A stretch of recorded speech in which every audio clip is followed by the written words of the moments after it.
குடியிலிருந்து மீள முடியாதவர்கள், மீள விரும்புவோர்க்கு குடிப்பழக்கத்தை மறப்பதற்கு மருந்து வழங்கப்படும். குடிப்பவர்களுக்கு தெரியாமலும் உணவில் கலந்து கொடுக்கலாம். 10 நாட்களில் மாற்றம் நிச்சயம். இங்கு சிறுநீரக செயல் இழப்பு, இருதய கோளாறுகள், நரம்பு தளர்ச்சி, புற்றுநோய்கள், சர்க்கரை வியாதி, அனைத்து விதமான மூட்டு வலி, பக்கவாதம், குழந்தையின்மை, ஆண்மை குறைவு, மாதவிடாய் பிரச்சனைகள் மற்றும் பலவிதமான நோய்களுக்கும் பக்க விளைவுகளின்றி பாரம்பரிய முறைப்படி சிறப்பான முறையில் சிகிச்சை அளிக்கப்படும். மேலும் எமது மருத்துவமனையில் வர்மா மற்றும் மசாஜ் சிகிச்சை பிரிவு, முடி மற்றும் தோல் நோய் சிகிச்சை பிரிவுகள் உள்ளன. தொடர்புக்கு குளோபல் சித்தா மருத்துவமனை மற்றும் ஆராய்ச்சி நிலையம், டாக்டர் முகமது ஹசன் ஷஃபி, 33A முதல் தளம், Rukmani theatre bus stop, Uraiyur, Trichy. Cell 73735 and 9941119388.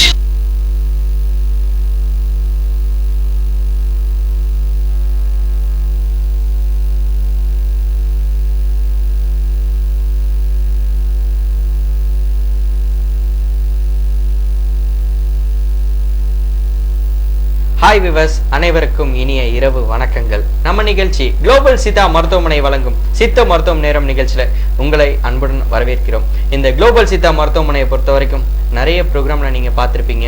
தீர்க்க முடியாத நோய்களை கூட தீர்க்கறதுக்கான மருந்துகள் இங்கே நம்ம கிட்ட இருக்கு. நம்ம குளோபல் சித்தா மருத்துவர் MD டாக்டர் முகமது ஹசன் ஷஃபி நம்ம கூட இருக்காரு. சார் வணக்கம். நம்ம குளோபல் சித்தா மருத்துவமனையை பொறுத்த வரைக்கும் ஒவ்வொரு லைவ்லையும் ஒவ்வொரு விஷயமான நோய்களை பத்தி நம்ம பேசிட்டு இருக்கோம். இன்னைக்கு நம்ம பேச போறது பாத்தீங்கன்னா சார், சர்க்கரை வியாதிகள் மற்றும் பிபியில் ரொம்ப பேர் பாதிக்கப்பட்டு இருக்காங்க. அதை பற்றி கொஞ்சம் மக்கள் நம்ம கடந்த பல லைவ்ல வந்து சர்க்கரை வியாதியை பற்றி பேசியிருக்கோம். ஸோ இப்போ நம்ம வந்து பிபியை பற்றி பேசுவோம். நம்ம பிபிங்கிறது ரத்த அழுத்தத்தை குறிக்கிறது, கொடுக்கிற சொல் பிளட் ப்ரெஷர் அப்படிங்கிறது. இது எல்லாத்துக்குமே தெரிஞ்சிருக்கும், பெரும்பாலானவங்களுக்கு பிபிங்கிறது தெரிஞ்சிருக்கும். ஸோ அந்த நோய் எப்படி வருது, எதனால் அது அதிகப்படுது, அதுக்கு மாத்திரைகள் அவசியமா, மாத்திரை எடுத்துக்கிட்டால் வர்ற விளைவுகள் என்னன்றதை நம்ம தெரிஞ்சுக்கிட்டோம்னா நம்ம அன்றாட வாழ்க்கையில் நிறைய விஷயங்களுக்கு மாத்திரைகளோட உதவியை நாடாமல் நம்ம தப்பிச்சுக்க முடியும். உதாரணமாக நம்ம உடம்புல பார்த்தீங்கன்னா 3 விதமான ஆக்டிவிட்டிஸ் நடக்கும். நமக்கு தெரிஞ்சு நடக்கிறது, தெரிஞ்சும் தெரியாமல் நடக்கிறது, முழுக்க தெரியாமல் நடக்கிறது. இதை புரிகிற மாதிரி நான் தமிழ்லேயே கலவுக்கெல்லாம் சொல்லிட்டு இருக்கேன்.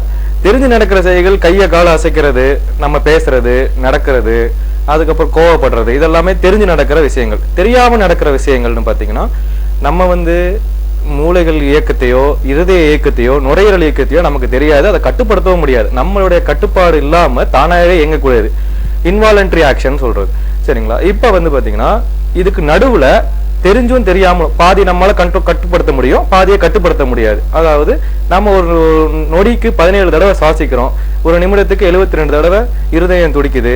இது மாதிரி சில விஷயங்கள்லாம் பாத்தீங்கன்னா தெரிஞ்சும் நம்மளால கட்டுப்படுத்த முடியாத நிலைமையில் நடக்கிறது. சில விஷயங்கள் கட்டுப்படுத்தவே முடியாதது, அது நான் சொன்ன மாதிரி உறுப்புகளோட இயக்கங்கள், இதெல்லாம் நம்மளால கட்டுப்படுத்தவே முடியாது. ஸோ இந்த மாதிரி 3 விதமான ஆக்டிவிட்டிஸ் வந்து நம்ம உடம்புக்குள்ள எப்பவுமே நடந்துகிட்டு இருக்கும். இப்ப முதல்ல நம்ம சொன்ன ஆக்டிவிட்டிஸ்க்கும், ரெண்டாவது சொன்ன ஆக்டிவிட்டிஸ், மூணாவது சொன்ன ஆக்டிவிட்டிஸ், 3 ஆக்டிவிட்டிஸ்க்கும் ரத்த ஓட்டங்கிறது மிக மிக அவசியமானது. இப்ப நமக்கு தெரியாம நடக்குது பாத்தீங்களா, இந்த உள்ளுறுப்புகளோட இயக்கங்கள், அதாவது மூளையோட இயக்கம், இருதயத்தோட இயக்கம், நுரையீரலோட இயக்கம், இந்த இயக்கத்துக்கெல்லாம் ரத்த ஓட்டங்கிறது மிக மிக அவசியமானது. இப்ப உதாரணமா நம்ம வந்து ஒரு நபரிடம் கோபத்தை வெளிப்படுத்துறது, இல்ல சந்தோஷத்தை வெளிப்படுத்துறது, இந்த மாதிரி பலவிதமான நம்மளுடைய எண்ணங்களை வெளிப்படுத்தும் போது ஒவ்வொரு எண்ணத்துக்கு தகுந்த மாதிரி ரத்த ஓட்டம் வேரி ஆகும். அதாவது அப்ஸ் அண்ட் டவுன்ஸ் இருக்கதான் செய்யும். அதுதான் வந்து நம்ம வந்து பிளட் பிரஷர் அப்படிங்கறதுல மானிட்டர் பண்ணிட்டு இருக்கோம். சார், நிகழ்ச்சி தொடர்ந்து பேசலாம். முதல் அன்பு அழைப்பாளர். ஹலோ, வணக்கம். ஹலோ, வணக்கம் சார், உங்க பேர் சொல்லுங்க சார். எங்க இருந்து பேசுறீங்க? ஓகே சார், உங்களுக்கு எந்த சந்தேகமோ சார் கேளுங்க. சொல்லுங்க சார். இப்ப வந்து எங்க அண்ணன் ஒருத்தர் வந்து ட்ரங்க் அடிக்ட். சரிங்க. அவர் வந்து என்ன சொன்னாலும் கேட்க மாட்டேன்றாரு. சரிங்க. அவருக்கு என்னதான் பண்ணலாம், அது கொஞ்சம் மட்டும் சொல்லுவாரு. சரிங்க. இத பத்தி நம்ம பல என்னங்க சரி, இதை பத்தி நம்ம பல தடவை சொல்லியிருக்கிறோம். நீங்க பேஷண்ட்டுக்கு நீங்க அவரோட நாலேஜ் இல்லாமலே மருந்து கொடுக்க முடியும். நீங்க அவருக்கு உணவு கொடுக்கறவங்க யாராவது வந்து நம்மள மருத்துவமனையில் சந்திச்சு அதுக்கான மருத்துவர்களை கலந்து ஆலோசிச்சு மருந்து வாங்கிட்டு போய்க்கலாம் சார். ஆமா சார், நம்ம குளோபல் சித்தா மருத்துவமனைக்கு வாங்க, உங்களுக்கு எந்த விதமான நோய்களா இருந்தாலும் சரி பண்ணிடலாம் சார்.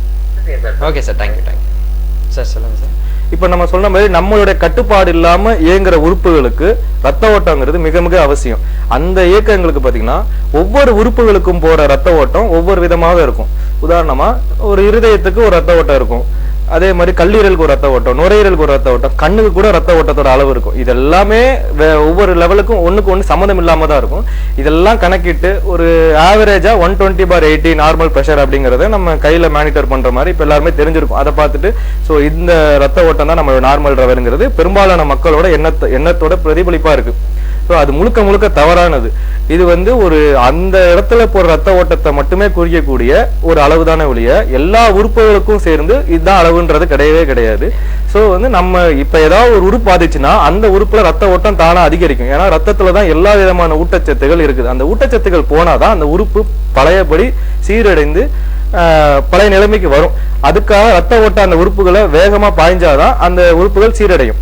இப்படிப்பட்ட நிலைமையில ஒரு பேஷண்ட் வராங்க, அவருக்கு வந்து பிபி வந்து அதிகமா ஒரு 200/100 இல்ல ஒரு 190/100 அந்த மாதிரி இருக்குதுன்னா அவருக்கு எந்த உறுப்புக்கான ரத்த ஓட்டம் அதிகரிச்சிருக்கு அப்படிங்கறத ஒரு மருத்துவர் கணிச்சு அவரை டயக்னோஸ் பண்ணி அந்த உறுப்புகளுக்கான ட்ரீட்மெண்ட் கொடுத்தாதான் அந்த ரத்த ஓட்டம் சீரடையும். அதை விட்டுட்டு மொத்தமா இவருக்கு பிபி ரைஸ் ஆயிடுச்சு, சோ பிபியை குறைக்கணும், பிபியை குறைக்கிறதுக்கான மாத்திரைகள் கொடுத்தோம் அப்படின்னா இது வந்து ஒரு ஆபத்துல இருக்கிறவரை காப்பாற்ற போற ஆம்புலன்ஸை நடுவில் நம்ம தடுத்து நிறுத்துற மாதிரி அந்த ஆம்புலன்ஸை தடுத்து நிறுத்தினதுனால ரத்த ஓட்டம் போகாது. ரத்த ஓட்டம் போகாதான் அந்த உறுப்பு மேற்கொண்டு பாதிப்படைஞ்சிட்டே இருக்கும். இதுதான் பிபிக்கான முக்கியமான காரணம். அதுவும் இல்லாம பிபிங்கிறது ரத்தத்தோட பிரஷர், ரத்தத்தோட அளவு, அதை வந்து நோயின்ற மாதிரி நினைச்சுக்கிறாங்க. பிபிங்கிறது ஒரு நோய் அப்படிங்கிற மாதிரி நினைச்சுக்கிறாங்க. பிபி இல்லாம எந்த மனுஷனாலையும் வாழ முடியாது. ரத்தத்தோட பிரஷர் இல்லாம, ரத்தத்துல ஓடுற பிரஷர் இல்லாம எந்த மனுஷனாலையும் வாழ முடியாது. ரத்தத்துல ஓடுற பிரஷரோட அளவு அதிகரிக்கும் போது அந்த அளவை சீராக்குற நிலைமைக்கு நம்ம எந்த உறுப்பு பாதிச்சிருக்கு அப்படிங்கறத கண்டுபிடிச்சு அதற்கான மருத்துவம் மேற்கொள்ளாத வரைக்கும் இந்த பிபிங்கிற நோயை நம்ம கட்டுப்படுத்த முடியாது. அதாவது பிபிங்கிற நோயின்றது நம்ம தெரிஞ்சதுனால அப்படி சொல்றது. பிபி வந்து ஒரு நோய் கிடையாது, அது ஒரு அளவு, அந்த ரத்த ஓட்டத்தோட அளவு. அந்த அளவு வந்து நம்ம கட்டுப்பாடுக்குள்ள வைக்கிறதுக்குன்னு பாத்தீங்கன்னா மக்கள் வந்து இதுக்கான அவேர்னஸ் பெற்றுக்கிட்டு அந்த ரத்த ஓட்டத்தை சீரடைகிறதுக்கு உங்களோட ஒத்துழைப்பு தான் ரொம்ப ரொம்ப அவசியம். நம்ம ஒரு பிபி மாத்திரை சாப்பிட்டா போதும், நம்ம என்ன வேணா பண்ணிக்கலாம், நம்ம ஒரு மாத்திரை காலையில ஒரு மாத்திரை நைட்டு ஒரு மாத்திரை போட்டு நம்ம பாட்டுக்கு நம்மளோட வேலையை பார்த்துக்கலாம், அன்றாட வேலைகளை பார்த்துக்கிட்டு இருக்கலாம் அப்படிங்கிற மாதிரி எண்ணத்துல இருந்து மக்கள் வெளியில வரணும். ஸோ பிபிகளுக்கு மாத்திரை மட்டும் தான் தீர்வு, அதை போட்டுக்கிட்டே இருக்கணும் அப்படிங்கிற மாதிரி நினைக்கவும் கூடாது. அதை போட்டுட்டு இருந்தா லைஃப் லாங் போட்டே இருக்க வேண்டியதான். எப்ப மாத்திரை நிறுத்தினாலும் ரைஸ் ஆகிறதுக்கு இதுதான் ரீசன். ஏன்னா நம்ம அந்த பாதிப்படைஞ்ச உறுப்பை வந்து ரீஸ்டோர் பண்ணி நல்ல நிலைமை கொண்டு வராத வரைக்கும் அந்த பிபிங்கிறது குறையவே குறையாது, கண்ட்ரோலுக்கு வரவே வராது. என்னதான் மாத்திரை போட்டாலும் மாத்திரையோட பவர்கள் தான் அடுத்தடுத்து இன்க்ரீஸ் பண்ணிக்கிட்டே இருப்பாங்களே ஒழிய அந்த கண்ட்ரோலுக்கு ஒரு கொண்டு வந்து நார்மல் லெவலுக்கு வந்துட்டாங்க மாத்திரை நிறுத்தலாம் அப்படிங்கிற மாதிரி எண்ணெல்லாம் இருக்காது. அதுவும் இல்லாமல் பிபி அதிகரிக்கும் போது பக்கவாதம், அப்புறம் மேற்கொண்டு பல உறுப்புகள் பாதிப்படைகிறது, சிறுநீரக செயலிழப்பு, இதெல்லாமே வரக்கூடியங்கிறது எல்லாத்துக்குமே தெரிஞ்ச விஷயம் தான். ஓகே சார், நிகழ்ச்சி தொடர்ந்து பேசலாம். அடுத்த காலர். ஹலோ, வணக்கம். ஹலோ, என் பேரு ஜெயந்தி. சொல்லுங்கம்மா, எங்க இருந்து பேசுறீங்க? திருச்சியில இருந்து பேசுறோம். ஓகே, உங்களுக்கு எந்த சந்தேகமோ சார்ட்ட கேளுங்க. என் வீட்டுக்காரர் பேர் கண்ணன். சொல்லுங்கம்மா. இந்த சிகரெட்டு குடி எல்லா பழக்கமும் இருக்கிறவர்கிட்ட. சரிம்மா. என்ன சொன்னாலும் கேட்க மாட்டேங்கிறாரு. சரிம்மா. அதுக்கு என்ன செய்யணும்? அதுக்கு இப்பதாம்மா நான் சொன்னேன், நீங்க உங்க வீட்டுக்காருக்கு தெரியாம நீங்க மருந்து கொடுக்க முடியும். ஸோ நீங்க மட்டும் தனியா வந்து நம்ம மருத்துவமனையில வந்து மருத்துவர்கள்ட்ட ஆலோசனை பண்ணி அதுக்கான மருத்துவத்தை மேற்கொண்டுக்கிட்டீங்கன்னா அவர்ல இருந்து சீக்கிரம் அதுல இருந்து விடுபட்டுடலாமா. அம்மா, நம்ம குளோபல் சித்தா மருத்துவமனைக்கு நீங்க வாங்கம்மா, உங்களுக்கு ஃபுல்லா கிளியர் பண்ணிடலாம். சரிங்களா? அவங்க வர வேணாமா, அவங்க வரக்கூடாது, நீங்க தான் வரணும். அவங்களுக்கு தெரியாம தான் நீங்க கலந்து கொடுக்கணும் உணவுல மருந்த. நீங்க நம்ம குளோபல் சித்தா மருத்துவமனைக்கு வாங்க, உங்களுக்கு கிளியரா சொல்லுவாங்கம்மா. ஓகே, நன்றிம்மா. நன்றி சார். சொல்லுங்க சார். சார், பிபியை பத்தி நிறைய சொன்னீங்க. இப்ப பிபி சுகர் ஒரு மனிதனுக்கு வந்தா பிபி சுகரும் ஒன்னா சேர்ந்து தான் வருது. பிபிக்கும் சுகருக்கும் ஏதோ கனெக்ட் இருக்கா சார்? பிபி சுகரும் பாத்தீங்கன்னா மருத்துவர்களால் உருவாக்கப்படுற வியாதி. இதை நம்ம பகிரங்கமாவே ஒத்துக்க முடியும். மருத்துவர்களாலையும் மருந்துகளாலையும் உருவாக்கப்படுற அதிகரிக்கப்படக்கூடிய வியாதிகள் இது. ஒண்ணு வந்தா ஒண்ணு வந்தே ஆகணும் அப்படிங்கிற மாதிரி மக்களே அவங்களுக்கு பக்குவப்பட்டுட்டாங்க. இந்த ரெண்டு நோயை மட்டும் மனுஷ வாழ்க்கையில இருந்து எடுத்துட்டோம் அப்படின்னா மருத்துவ ஃபீல்டுல முக்காவாசி மருத்துவமனைகளும் மருத்துவர்களும் அழிஞ்சிடுவாங்க. ஸோ இதை வந்து யாருமே அழிக்க விட மாட்டாங்க. Diabetes care centre, blood pressure care centre வேணா இருக்கலாம் ஒழிய பேஷண்ட்ஸ் கேர் சென்டர்ங்கிறது நடைமுறைக்கு வரவே வராது. சார், நிகழ்ச்சி தொடர்ந்து பேசலாம். நிகழ்ச்சியின் அடுத்த காலர். ஹலோ, வணக்கம். காலர் போயிட்டாங்க. சார் இப்போ சொன்னீங்க பிபி சுகர் சேர்ந்து தான் வருதுன்னு.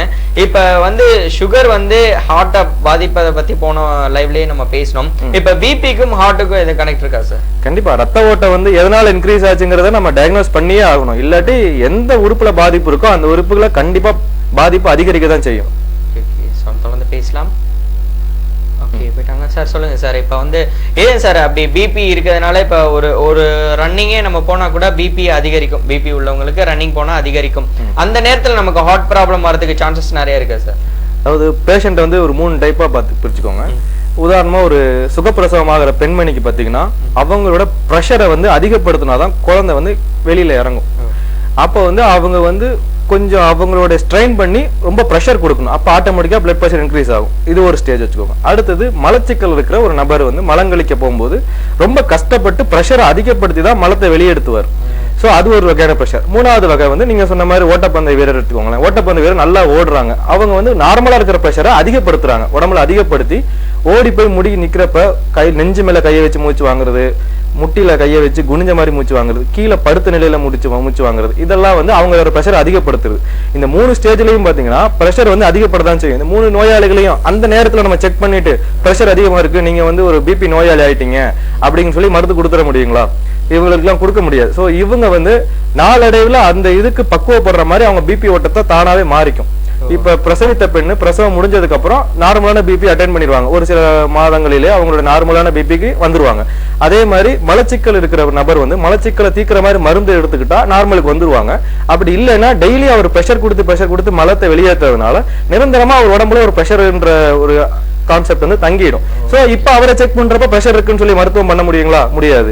அதே மாதிரி ஓட்டப்பந்தய வீரர் பாத்தீங்கன்னா முதல் டைம் ஒரு ஓட்டப்பந்தயத்துல கலந்துக்கிறாங்கன்னா அவங்களுக்கு பிரஷர் இருக்கதான் செய்யும். நாளடைவில் அதை பயிற்சியா மேற்கொண்டு டெய்லியும் ஓட ஆரம்பிச்சாங்கன்னா அது அவங்களுக்கு தகுந்த மாதிரி மாறிக்கும். அப்ப அவருக்கு நம்ம செக் பண்ணிட்டு பிரஷர் இருக்குன்னு சொல்ல முடியுமா? முடியாது. சோ இப்படி வந்து பிரஷர் இருக்கிற நோயாளிகள், அதாவது ஹை பிரஷர் லோ பிரஷர் அப்படிங்கிற நம்ம பிரிச்சு வியாதிகளா கணிக்கக்கூடிய நோயாளிகளை வந்து ஒரு முறையோ இல்ல வந்து அது அவருடைய வாழ்க்கை முறையை வச்சோ இவர் நோயாளி அப்படிங்கறத நம்ம கண்டிப்பா கணிக்கவே முடியாது. சோ அவங்களோட அன்றாட தேவைக்கு தகுந்த மாதிரி தான் பிளட் பிரஷர் ஒவ்வொரு மனுஷனுக்கும் இருக்கும். அது வந்து ஒரு சில பேருக்கு அதிகமா இருக்கலாம், ஒரு சில பேருக்கு குறைவா இருக்கலாம். இன்னும் இப்ப இருக்கிற காலகட்டம் வரைக்கும் இதுதான் ஆக்சுவல் பிளட் பிரஷர், இவ்வளவுதான் இருக்கணும் அப்படிங்கிற மாதிரி எந்த ஒரு மருத்துவர்களும் ஒரு முடிவுக்கு வர்றதில்லை. ஏன்னா ஒரு சில மருத்துவர்கள் 120/80 தான் நார்மலா இருக்கணும்பாங்க. ஒரு சில மருத்துவர்கள் ஏஜ் +100, உதாரணமா ஒரு 60 வயசு இருந்தா அவருக்கு 160 வரைக்கும் பிரஷர் இருக்கலாம் அப்படின்னு சொல்லலாம்.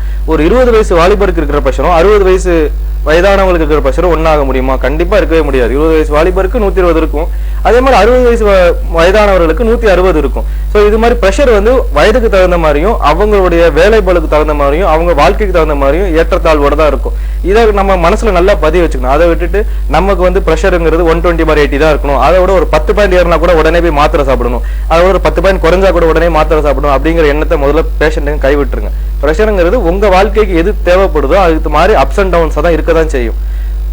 ஓகே சார், இப்ப நீங்க சொன்னீங்க இப்ப நிறைய பேர் பாத்தீங்கன்னா உடல் பயிற்சி செய்யறாங்க. உடல் பயிற்சி செய்யும் போது கொஞ்சம் மூவ்மெண்ட் ஃபாஸ்டா ஜாக்கிங் எல்லாம் போறாங்க அண்ட் வாக்கிங்கும் ஃபாஸ்டா போவாங்க.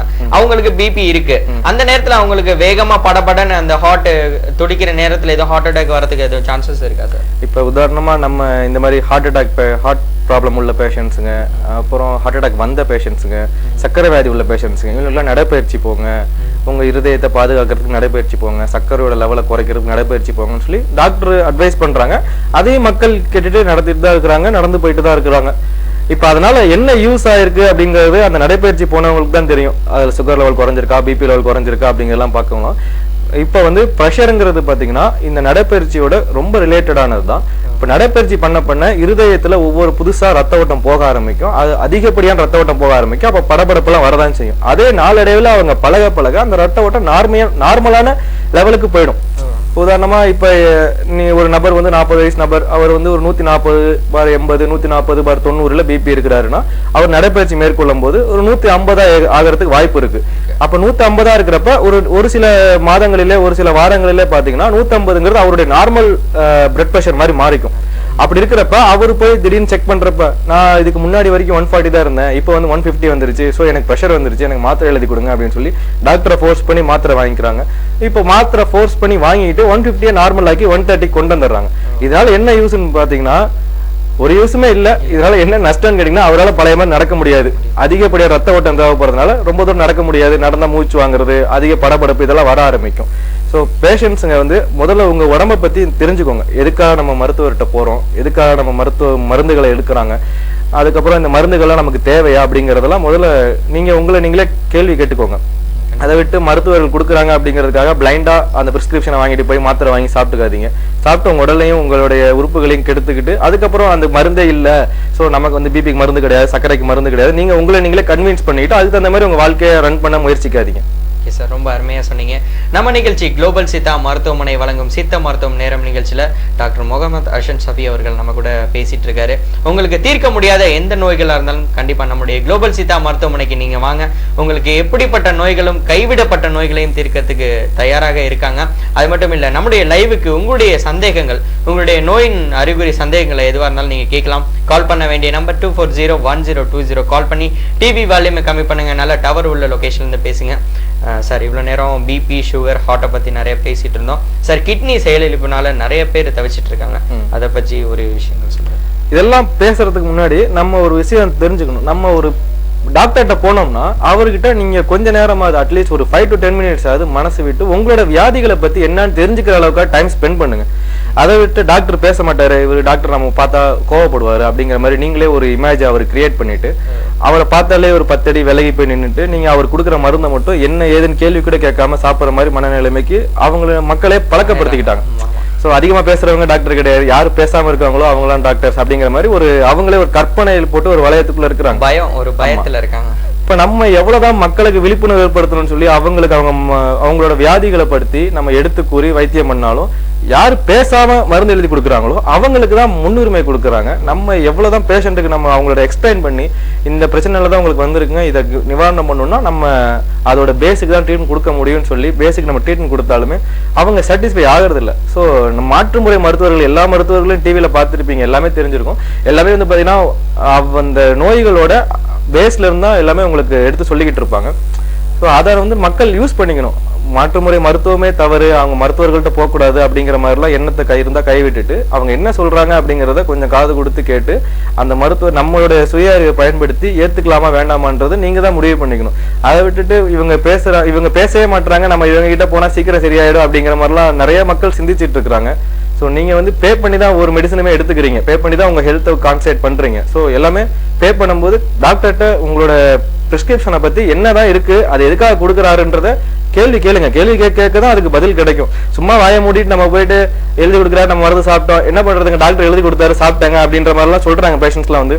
ஸோ அப்ப நீங்க எதுக்கு அப்புறம் வைத்தியம்னு ஒன்று பார்த்துக்கிட்டு அவங்க சொல்ற இதனால நிறைய வியாதிகளை நீங்க தான் விலை கொடுத்து வாங்கிட்டே இருக்கிறீங்க. நிகழ்ச்சி தொடர்ந்து பேசலாம். அடுத்த காலர். ஹலோ, வணக்கம். ஹலோ, வணக்கம் சார். வணக்கம். உங்க பேர் சொல்லுங்க சார். திருச்சில இருந்து ரியாஸ் பேசுறேன் சார். ஓகே சார், உங்களுக்கு எந்த சந்தேகமோ சார்ட்ட கேளுங்க. இப்ப நான் காலேஜ் படிச்சிட்டு இருக்கேன் சார். எனக்கு ஏஜ் வந்து 27 ஆகுது சார். சரிங்க. இப்பதான் பிளட் பிரஷர் இருக்குன்னு சொல்லிட்டு ரிப்போர்ட் கொடுத்துருக்காங்க சார். சரிங்க. அது ஸ்டார்டிங்ல இருக்கனால இப்ப கியூர் பண்ணிடலாமா இல்ல கண்டினியூஸா லைஃப்ல டேப்லெட் எடுத்துக்கிற மாதிரி ஆயிருமா சார்? சரிங்க, நான் பதில் சொல்றேன், கவனிங்க. தேங்க்யூ. இப்ப பேசின நபர் பாத்தீங்கன்னா அவருக்கு பிளட் பிரஷர் இருக்கிறதாவும் இப்பதான் அதை கண்டுபிடிச்சிருக்கிறதாவும் கியூர் பண்ண முடியுமா அப்படின்னு கேக்குறாங்க.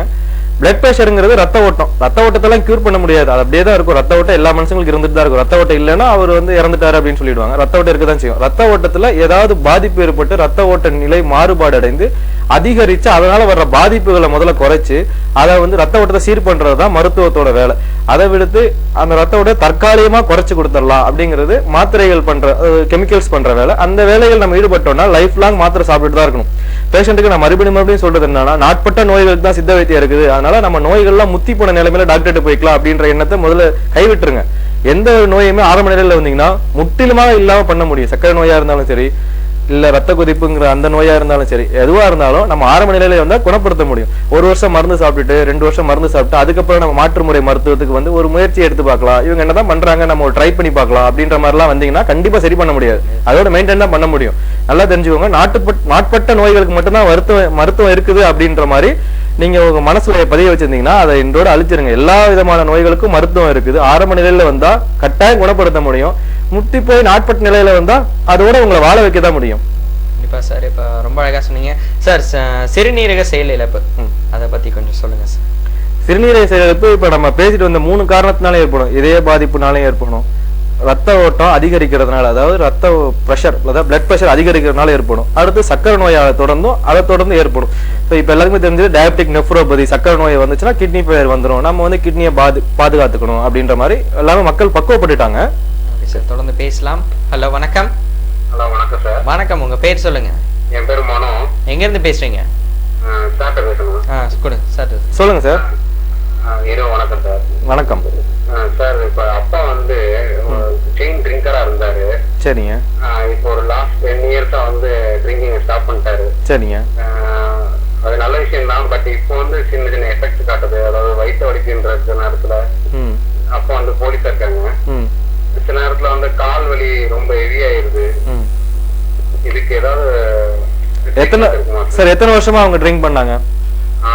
ட்ரிங்கிங் வந்து ஒரு 10 இயர்ஸ் ட்ரிங்கிங் அடிக்டா இருந்தாரு. சரிங்க. இப்ப அதை ஸ்டாப் பண்ணி 10 இயர்ஸ்க்கு மேல ஆகுது. 11 இயர்ஸ் ஆயிடுச்சு. என்ன வயசாச்சுங்க இப்ப உங்க அப்பாவுக்கு? அப்பாவுக்கு வந்து இப்ப 52 ஆகுது. சரிங்க. 52 வருஷத்துல குறைஞ்சது ஒரு 10 வருஷம் அவங்க ட்ரிங்க் பண்ணிருக்கான்றீங்க. அந்த 10 வருஷம் ட்ரிங்க் பண்றதுனால உடம்புல இருக்கிற உள்ள உறுப்புகள் எல்லாம் கண்டிப்பா பாதிச்சிருந்திருக்குங்க. 52 வயசுல ஒருத்தர் ட்ரிங்க் பண்ணாத ஒரு மனிதரும் ட்ரிங்க் பண்ணவங்களுக்கும் வித்தியாசம் இருக்குது. சரிங்களா? இப்போ உங்க அப்பா தொடர்ந்து 10 வருஷம் ஆல்கஹால் எடுத்ததுனால அதனால பாதிப்படைஞ்ச உறுப்புகளோட பக்க விளைவுகள் தான் இப்ப உங்களுக்கு தெரிஞ்சிட்டு இருக்கிறதெல்லாம். கை கால் வலி, அசதி, சோர்வு, நடுக்கம் இதெல்லாமே வர ஆரம்பிக்கும். சோ எந்த உறுப்புகள் பாதிச்சிருக்கும்? மேக்சிமம் கல்லீரல் தான் பாதிச்சிருக்கும். கல்லீரலோட செயல்பாடுகள் குறைவதனாலதான் இந்த மாதிரி பிரச்சனைகள்லாம் வர்றது. ஹலோ ஹலோ, உங்க எந்த ஏரியா? நீங்க பீமநகர்ல இந்த கீரை எல்லாம் விற்கிறாங்க பாத்தீங்களா? அவங்க கிட்ட கேட்டீங்கன்னா கீழ நெல்லி கீரை எடுத்து வர சொன்னீங்கன்னா எடுத்து வந்து கொடுப்பாங்க. அதை வந்து வாரத்துக்கு 2 தடவை கொடுங்க. வாரத்துக்கு 2 தடவை காலையில அந்த அரைச்சு மிக்சியில போட்டு அரைச்சு அந்த சாறையும் மோர்ல கலந்து கொடுங்க. அன்னைக்கு மோர் சாதம் மட்டும் கொடுங்க மதியானத்துல.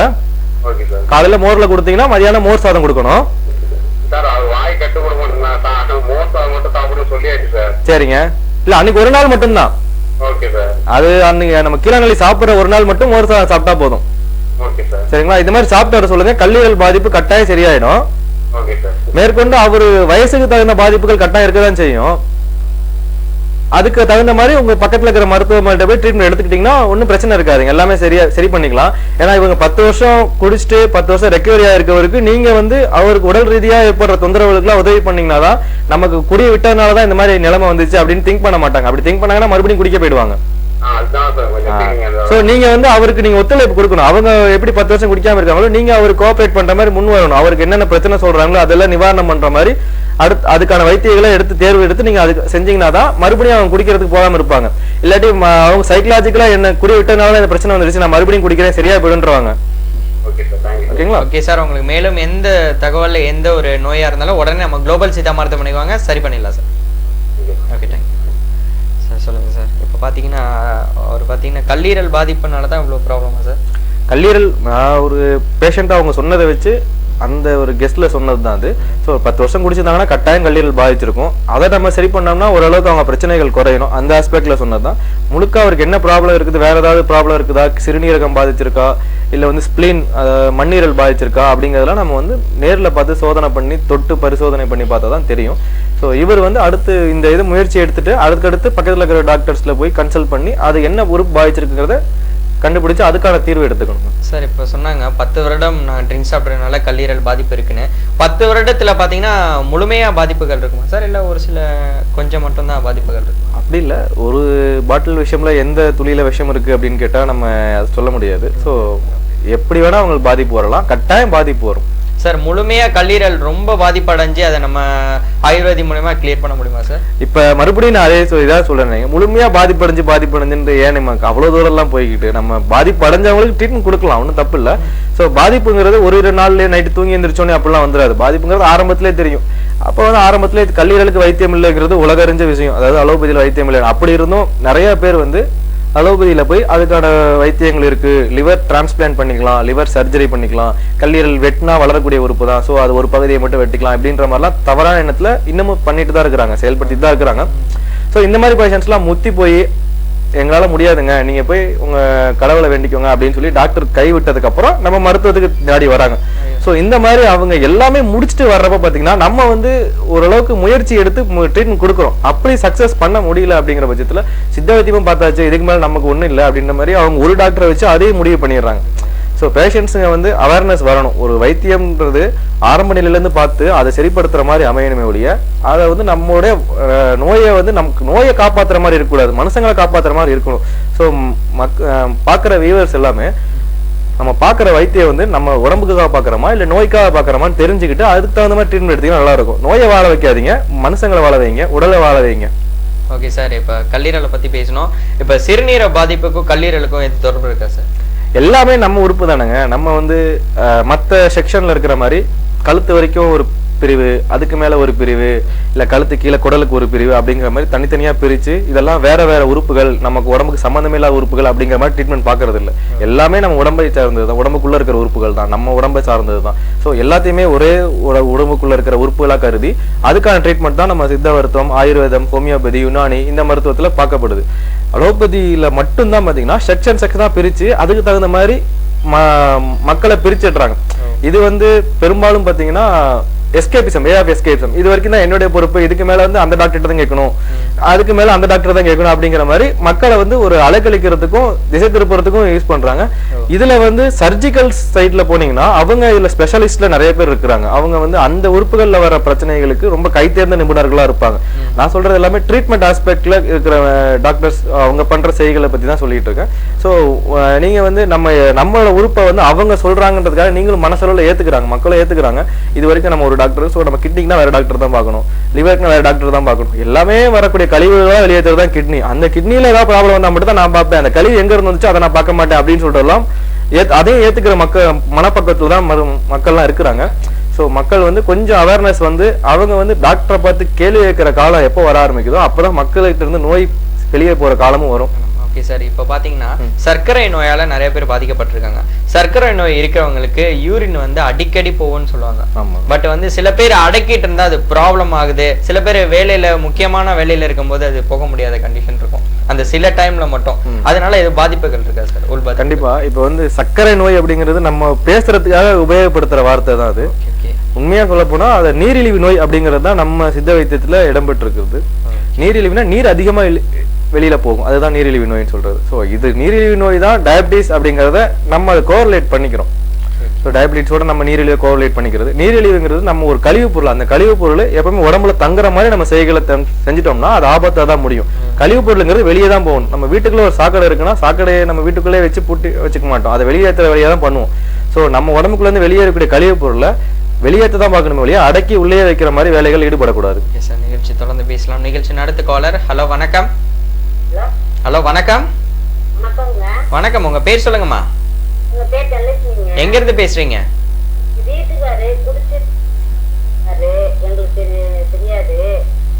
சரி, உங்களுக்கு எந்த சந்தேகமோ சார்ட்ட கேளுங்க.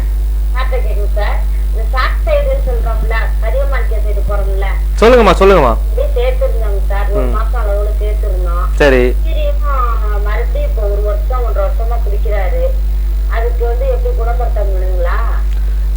கட்டாயம் படுத்த முடியுமா? நம்ம தெரிஞ்சு கொடுக்கறத காட்டிலும் தெரியாம கொடுக்கறது ரொம்ப சிறந்ததுமா. நீங்க மேற்கொண்டு தகவலுக்கு நம்ம மருத்துவமனையில இருக்கிற மருத்துவர்களை கலந்து ஆலோசிங்கம்மா.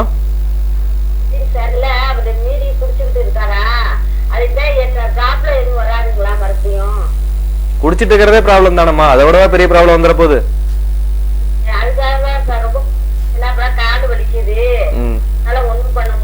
பெரும்பாலான மக்களுக்கு இந்த ஒரு சந்தேகம் இருக்கு.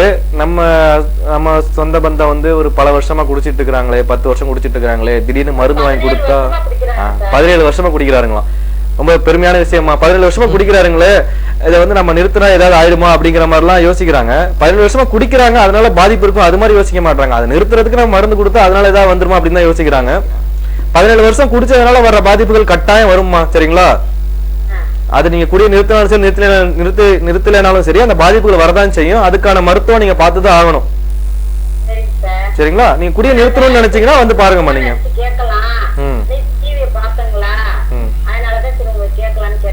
சரிம்மா, நீங்க மேலும் தொடர்புக்கு நம்ம குளோபல் சித்தா மருத்துவமனைக்கு வாங்கம்மா, கண்டிப்பா அதை பியூர் பண்ணிடலாம். சரிங்களா? சரிம்மா, கண்டிப்பாம்மா. நன்றிம்மா, நன்றி சார். பாத்தீங்கன்னா 20 வருஷமா குடிச்சிட்டு இருக்காரு. 20 வருஷமா குடிச்சிட்டு இருந்தா ஒரு உறுப்புகள்ல பாதிப்புகள் நிறைய இருக்கும். அது நம்ம சித்த மருத்துவ முறையில ஓரளவு சரி பண்ணிடலாமா சார்? முதல்ல அவர் குடி நிறுத்தட்டும், அதுக்கப்புறம் மற்ற இதெல்லாம் யோசிக்கலாம். மற்ற ஆஸ்பெக்ட்லாம் குடிச்சிட்டு இருப்பாங்க, வைத்தியமே பண்ணும் அப்படிங்கிறதுலாம் நல்லா இருக்காது. அது அதுலேருந்து ஒன்றுலேருந்து வெளியில வரட்டும், அதுக்கப்புறம் வர்ற பாதிப்புகளுக்கு நம்ம ட்ரீட்மெண்ட் கொடுக்கலாம். ஸோ இவங்க எல்லா பேஷண்ட்டுக்குமே இதுதான் டவுட்டாக இருக்கு. ரொம்ப வருஷம் குடிக்கிறாங்களே, நிறுத்திட்டா நம்ம ஹஸ்பண்டுக்கு ஏதாவது ஆயிடுமா, நம்மளோட சொந்த பந்தத்துக்கு ஏதாவது ஆயிடுமா, எப்படி நிறுத்துறது அப்படிங்கிற மாதிரிலாம் நிறைய பேர் யோசிக்கிறாங்க. 20 வருஷம் குடிக்கிறது அவங்களுக்கு பெருசா தெரிய மாட்டேங்குது. நிறுத்துறோம் அப்படின்னு சொல்லி நம்ம ஒரு மாசம் மருந்து கொடுத்தா அது பெருசா தெரியுது. இந்த மாதிரி தான் மக்களோட மனநிலைமை இருக்குது. ஸோ இவங்களுக்கு நம்ம புரிய வச்சு கவுன்சிலிங் கொடுத்து அதுக்கப்புறம் தான் மருந்து கொடுக்க முடியும். இல்லாட்டி நம்ம இவங்களுக்கு மருந்து கொடுக்கறதுங்கிறது வாங்கிட்டு போய் அவங்க பீரோல தூங்குற மாதிரி தான் அமைஞ்சிடும். ஸோ உபயோகம் இல்லாமல் போயிடும். ஸோ இந்த பேஷண்ட்ஸ்லாம் கவுன்சிலிங் கொடுத்து அவங்க ஏற்றுக்கிற மாதிரி இருந்தால் மட்டும் தான் மருந்து கொடுக்க முடியும். ஓகே சார், அழகாக சொன்னீங்க. நம்ம நிகழ்ச்சி குளோபல் சித்தா மருத்துவமனை, நம்ம சித்த மருத்துவம் நேரம் நிகழ்ச்சியில் டாக்டர் முகமது ஹசன் ஷாபி உங்க கூட பேசிட்டு இருக்காரு. நீங்க உங்களோட தீர்க்க முடியாத வியாதிகள் எந்த நோயா இருந்தாலும் கண்டிப்பா நம்ம கிட்ட கால் பண்ணி நீங்க கேளுங்க. அது மட்டும் இல்லாம இது வரைக்கும் நீங்க எந்தெந்த டாக்டர்கிட்டே போய் எந்தெந்த மருந்துகளோ எடுத்து பலன் அளிக்காம நிறைய குணமடையாத வியாதிகள்லாம் இருக்கும். நம்ம குளோபல் சித்தா மருத்துவமனைக்கு நீங்க வாங்க, கண்டிப்பா உங்களுக்கு முழுமையாக திருப்தியாக பியூர் ஆகிறதுக்கு டாக்டர் எவ்வளவுக்கு எவ்வளவு ஹெல்ப்ஃபுல்லா இருக்க முடியுமோ அவ்வளவுக்குள்ள இருப்பாரு. இப்ப நம்ம சித்த மருத்துவம் நேரம் நிகழ்ச்சியில ஒரு சின்ன இடைவேளை. Global Siddha hospital and research centre. குடியிலிருந்து மீள முடியாதவர்களுக்கு, மீள விரும்புவோருக்கு, குடிப்பழக்கத்தை மறப்பதற்கு மருந்து வழங்கப்படும். குடிப்பவர்களுக்கு தெரியாமலும் உணவிலும் டீ காஃபியிலும் கலந்து கொடுக்கலாம். 10 நாட்களில் மாற்றம் நிச்சயம். தொடர்புக்கு குளோபல் சித்தா மருத்துவமனை மற்றும் ஆராய்ச்சி நிலையம், டாக்டர் முகமது ஹசன் ஷஃபி, 33A முதல் தளம், Rukmani theatre bus stop, Uraiyur, Trichy. Cell 7373533255 and 9941119388. Global Siddha hospital and research centre. இங்கு சிறுநீரக செயலிழப்பு, இருதய கோளாறுகள், நரம்பு தளர்ச்சி, புற்றுநோய்கள், சர்க்கரை வியாதி, அனைத்து விதமான மூட்டுவலி, பக்கவாதம், குழந்தையின்மை, ஆண்மை குறைவு, மாதவிடாய் பிரச்சனைகள் மற்றும் பலவிதமான நோய்களுக்கும் பக்க விளைவுகள் இன்றி பாரம்பரிய முறைப்படி சிறப்பான சிகிச்சை அளிக்கப்படும். மேலும் எமது மருத்துவமனையில் ஹோமியோபதி மற்றும் அக்குபஞ்ச சிகிச்சை பிரிவும், வர்மா மற்றும் மசாஜ், முடி மற்றும் தோல் நோய்க்கான சிகிச்சை பிரிவுகளும் மிகவும் சிறப்பான முறையில் உள்ளன. தொடர்புக்கு குளோபல் சித்தா மருத்துவமனை மற்றும் ஆராய்ச்சி நிலையம், டாக்டர் காதிர் முகைதீன், பரம்பரை சித்த மருத்துவ நிபுணர் டாக்டர் முகமது ஹசன் ஷஃபி, தலைவர் இந்திய சித்த மருத்துவ பட்டதாரிகள் சங்கம், 33A முதல் தளம், Rukmani theatre bus stop, Uraiyur, Trichy. Cell 7373533255 and 9941119388. Global Siddha hospital and research centre.